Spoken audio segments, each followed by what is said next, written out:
और मंगल पांडे आजादी के पहले ऐसे एक क्रांतिकारी थे जिनके सामने गर्दन झुकाकर जल्लादों ने फांसी देने से इनकार कर दिया। साथियों, आप सभी का मेरे चैनल पर नमस्ते। और इस वीडियो में मैं आप सभी को भारत के ऐसे वीर योद्धा के बारे में बताने जा रहा हूँ जिनकी कहानी सुनकर आप सब आश्चर्य हो जाएंगे। और साथ ही साथ इन्होंने अंग्रेजों के खिलाफ पहली बार बगावत भी की थी और एक साथ 3 अंग्रेजों को मार भी दिया था। लेकिन आखिर कौन है वो भारत के स्वतंत्रता सेनानी? चलिए आगे वीडियो में बात करते हैं उनके बारे में। ये बात है 1857 की।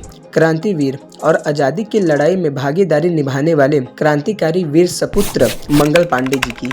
फिलहाल इस समय की जो दुनिया चल रही है, इतना भागा दौड़ी चल रहा है, तो हम सब में से बहुत ही कम लोग होंगे जो मंगल पांडे को जानते रहेंगे। तो इस वीडियो के माध्यम से मैं आप सभी को बताने वाला हूँ कि आखिर हमारे मंगल पांडे कौन थे। और आज भी भारतवासी इनके वीर और बल की कहानी सुनकर बहुत ही खुश हो जाते हैं। चलिए वीडियो को शुरू करते हैं और जानते हैं कि आखिर मंगल पांडे कौन थे। मंगल पांडे जी का जन्म 19 जुलाई 1827 को बलिया जिले के नगवा गाँव में एक सामान्य हिंदू परिवार में हुआ था। उनके पिता दिवाकर पांडे तथा उनकी माता जी का नाम अभ्या रानी था।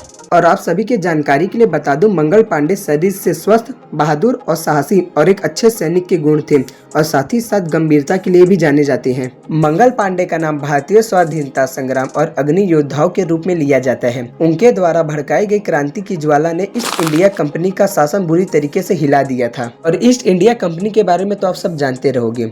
ईस्ट इंडिया कंपनी जो कि भारत में व्यापारियों के रूप में आई थी, उसने जब भारत को अपने अधीन कर लिया तो लंदन में बैठे उनके आकाओं ने शायद ही यह उम्मीद कभी नहीं लगाई रहेगी कि एक दिन मंगल पांडे जैसा एक योद्धा आएगा, पूरे ईस्ट इंडिया कंपनी में खलबली मचा देगा, जो इतिहास में भारत की आजादी की पहली लड़ाई कही जाएगी। यह बात है 1849 की।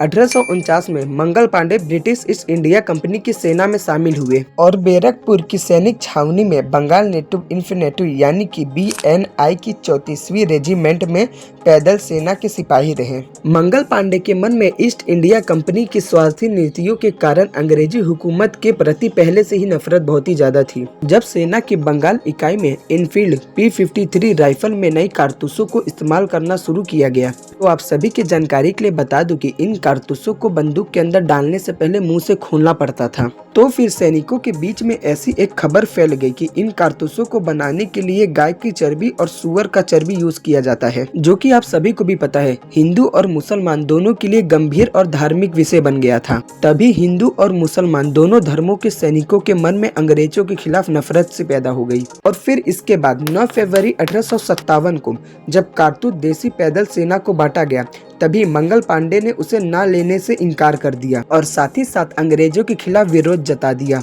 और इसके बाद गुस्साई अंग्रेज अफसर ने मंगल पांडे से उनके हथियार छीन लिए और साथ ही साथ वर्दी उतरवाने का आदेश भी दे दिया, जिसे मानने से मंगल पांडे ने इनकार कर दिया। उन्होंने राइफल छीने और आगे बढ़ रहे अंग्रेजी अफसर पर हमला कर दिया और साथ ही साथ उन्हें मौत के घाट भी उतार दिया। और साथ ही उनके रास्ते में आए दूसरे एक और अंग्रेज अधिकारी लेफ्टिनेंट बॉब को भी मौत के घाट उतार दिया। और इसी के साथ मंगल पांडे ने बैरकपुर छावनी में 29 मार्च 1897 को अंग्रेजों के खिलाफ विरोध प्रदर्शन का बिगुल बजाया और अंततः आजादी की लड़ाई में मंगल पांडे को अग्रदूत भी कहा जाता है। और भारत के इतिहास में इस घटना को 1857 का गदर का नाम भी दिया गया।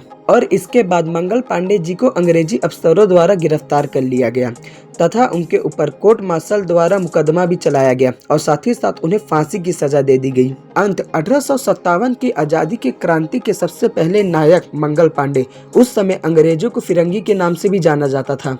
और आप सभी में से कई सारे लोग को नहीं पता होगा कि मंगल पांडे ही वो व्यक्ति थे जिन्होंने ये नारा दिया था, मारो फिरंगी को। ये नारा मंगल पांडे ने ही दिया था। मंगल पांडे द्वारा किया गया यह विरोध ही भारत का प्रथम स्वतंत्रता संग्राम कहा जा सकता है, जिसमें सैनिकों के साथ साथ राजा, रजवाड़े, किसान, मजदूर एवं अन्य सभी सामान्य लोग भी शामिल हुए। और साथ ही साथ इस विरोध के बाद भारत पर राज करने का अंग्रेजों का सपना कमजोर दिखाई देने लगा। और मंगल पांडे आजादी के पहले ऐसे एक क्रांतिकारी थे जिनके सामने गर्दन झुकाकर जल्लादों ने फांसी देने से इनकार कर दिया। ऐसे महान क्रांतिकारी और स्वतंत्रता संग्राम के महानायक मंगल पांडे को कोर्ट के फैसले के अनुसार 18 अप्रैल 1857 को फांसी दी जानी थी, लेकिन अंग्रेजों द्वारा 10 दिन पहले यानी कि 8 अप्रैल 1857 को ही फांसी दे दी गई। और अगर आप सभी को याद होगा तो अंग्रेजों ने भगत सिंह जी के साथ भी ऐसा ही किया था। तो साथियों, ये थे भारत के सूरवीर मंगल पांडे, जिनके बारे में मैंने आप सभी को इस वीडियो में बताया। तो साथियों, हमारे भारत देश में इतने सारे क्रांतिकारी थे जिनके बारे में हम सब नहीं जानते होंगे। तो अगला आप सभी को और कौन से क्रांतिकारी के बारे में जानना है, मुझे कमेंट में लिख के जरूर बताना। जय हिंद।